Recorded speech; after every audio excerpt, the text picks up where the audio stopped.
কেউ কিছু বলতে চান? ধন্যবাদ। এখানে কে আছে?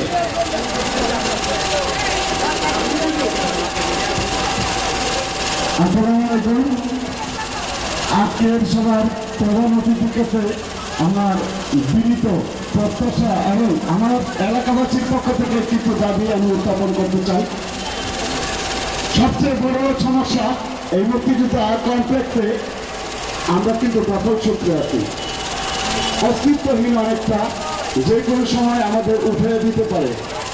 বিভিন্ন সময় ব্যয় দিচ্ছি, এভাবে করে আজ 34 বছর গত হলো।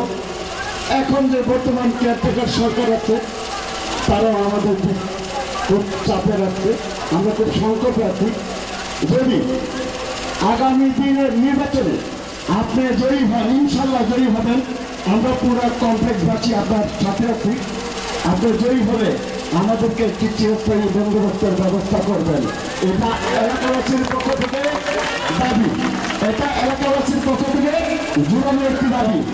দ্বিতীয় সমস্যা, কমপ্লেক্সে আপনার পাশে, হাতের পাশেই এখানে বিশাল বড় একটি পার্ক ছিল এলাকার নিজস্ব কমপ্লেক্সের জন্য, কিন্তু আওয়ামী লীগ সরকারের আমলে এখানকার সভাপতি, ওয়ার্ড সভাপতি নিজস্ব ক্ষমতা বলে এই পানি বিভিন্ন দিকে ড্রাইভার করে বক্সরের পর্যন্ত নিয়ে গেছে।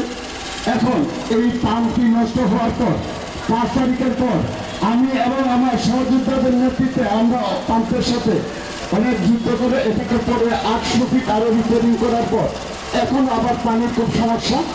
এলাকায় প্রায় মানুষই 5-7 দিন করে পানি পায় না, গোসল করতে পারে না, নামাজ পড়তে পারে না।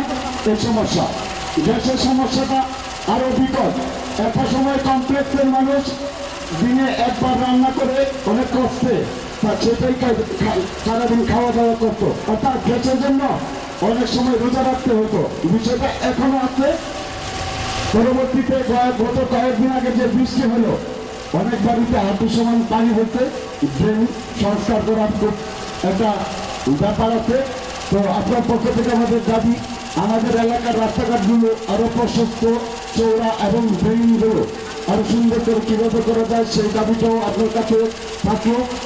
তারপরে আপনার সামনে আছে, আপনি দেখতে পাচ্ছেন ট্রাস্ট আধুনিক হাসপাতাল, মুক্তিযোদ্ধা কল্যাণ ট্রাস্টের একটি সম্পত্তি।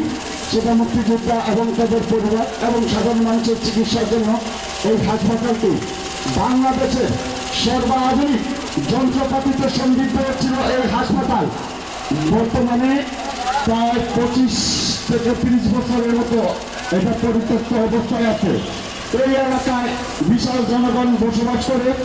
এই জনগণের চিকিৎসা সুবিধার্থে এই হাসপাতালটিকে পুনরায় চালু করার জন্য আপনার কাছে বিনীতভাবে অনুরোধ জানাচ্ছি।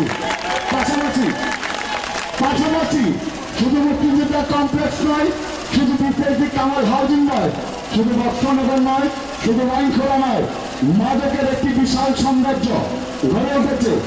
এই মাদক নিরসন এবং নিধনের জন্য আপনার পক্ষ থেকে একটি জীবনী পদক্ষেপ আমরা এলাকাবাসীর পক্ষে আমরা জীবনভাবে প্রত্যাশা করি। ধন্যবাদ। সবাই ভালো থাকবেন। আসসালামু আলাইকুম।